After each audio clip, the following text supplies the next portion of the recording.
HP P24 G5 Full HD 23.8 inch monitor. This is the backside design of this monitor. You can see the HP logo here, and it has a wall mount option. Dresser mount option is there. This is the power button, and menu button also is there on the side. So this is the connectivities: display port, HDMI and VGA.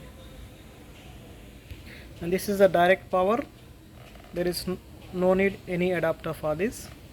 And this is a lock system, Kensington lock.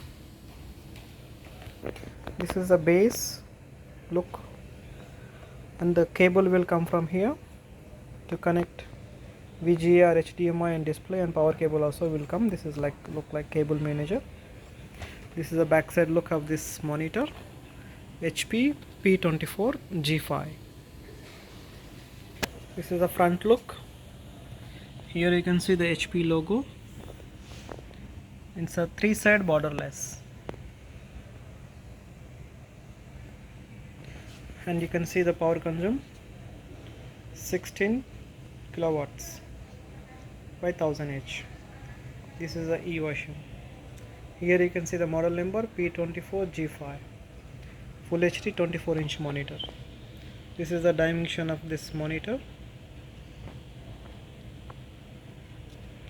1920 by 1080. Power button, ventilation. There is no speaker. Menu button to adjust the brightness. Menu button.